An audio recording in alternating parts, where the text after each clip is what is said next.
shout out to VadTV.com. It's going down. We reinventing ourselves with some freestyles for you people. And it's going down. Holla at your boy. Young Speezy, West Philly. Holla. Oh, how I get signed is one of the guys from Black Friday knew one of my friends. We was independent artists down in Philadelphia. Me and Oskino. And one of our friends knew Sadiq from Black Friday, who was cool with Jay-Z.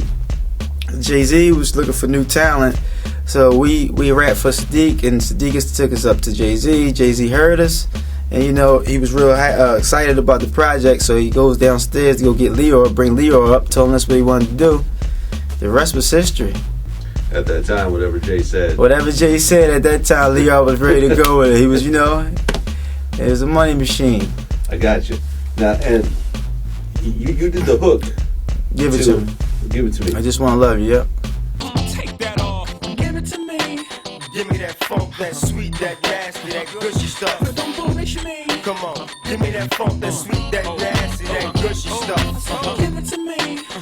Do you remember how you came up with that? Yeah, it was an old song. It was an old record I had already before I even came to the label. So, we was doing, actually was working on the Dynasty album, and the Dynasty album was supposed to have been like a compilation of everybody on a Rockefeller label. Mm-hmm. So I was in one room doing the record in the B room, and Jay was recording in the A room.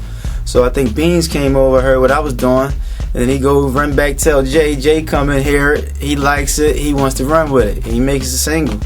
Yeah. You already had the beat? Yeah, I was working. I wasn't working with the beat that he used. I was putting that to another beat. Oh, okay. Yeah, I was working on another beat.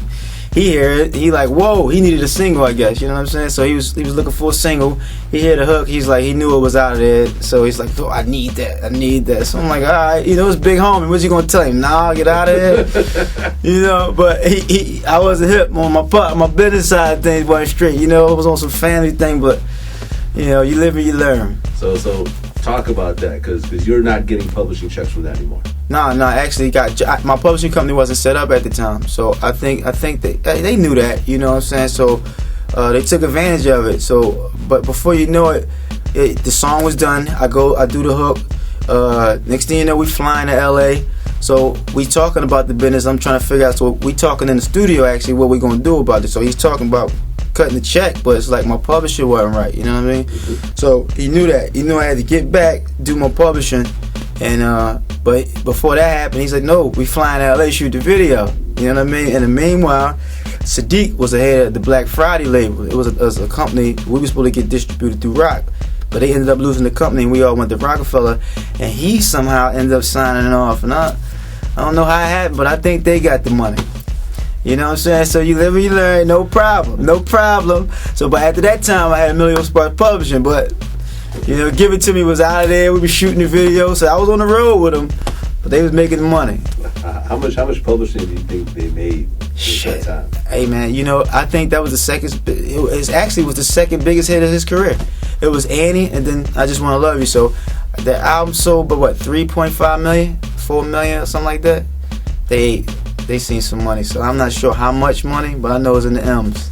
So you think that if you had signed a better deal? No, I think if I'd have just had my publishing company set up, period. It wasn't even the deal. It wasn't even the deal, right? Yeah, the publishing company, and they knew it. They knew how to take advantage of the situation, and that wasn't nothing I could do. My back was against the wall, and when I got hip, and by the time I was like, yo, I'm ready, it said something about Rick James. I'm like, Rick James in prison. You know what I'm saying? So I was like, all right, cool, man, you got me. But I was under contract, so I couldn't feud with him, So it was a big homie, so it was like a learning experience. Those that get fucked for they publishing. Those that get fucked for they publishing.